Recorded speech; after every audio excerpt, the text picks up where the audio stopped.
Hello, what I've got here is a setup for the AQA required practical involving magnetic flux. So I've got a signal generator attached to a coil. I'm going to apply an alternating current, 50 Hertz frequency into the coil. That's going to create a varying magnetic field.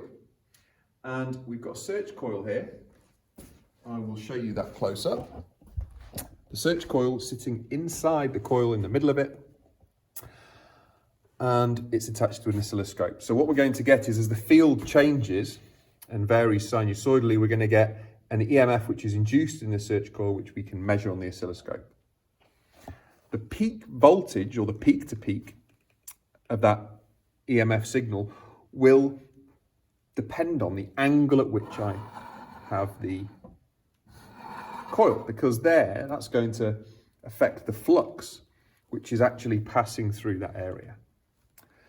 Okay, so what we're going to be looking at using this setup is whether these relationships hold.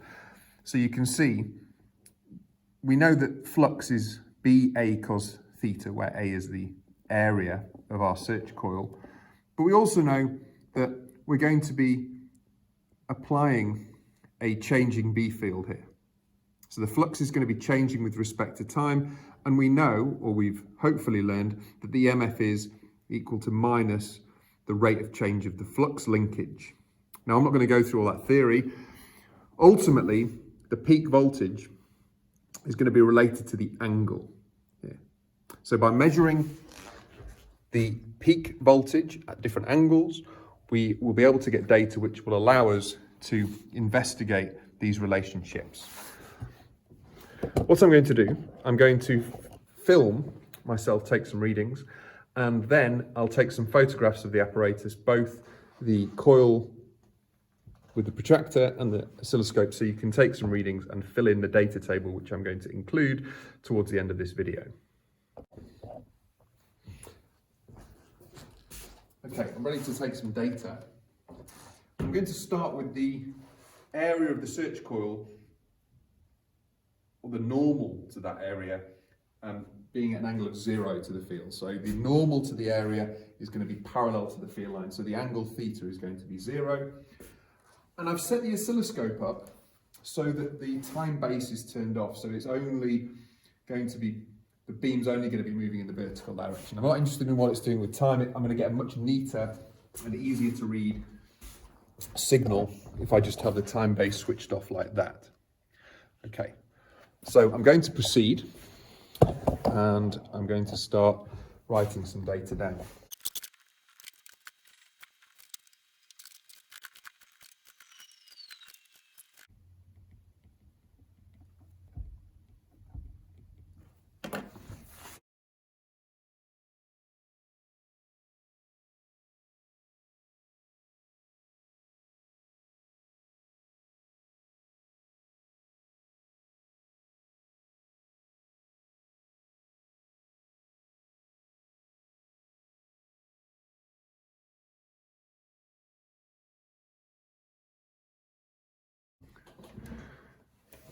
You can see I've got my results here.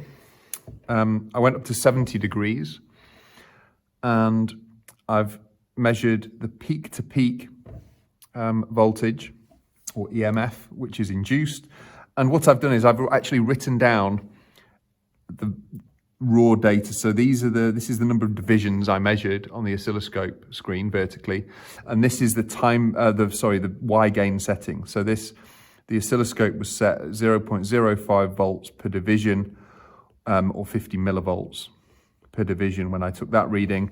Down here, as the EMF got smaller, I reduced the time base setting so that the trace on the screen was larger. So you'll need to take care that you looked at what the Y gain setting was when you took the measurements.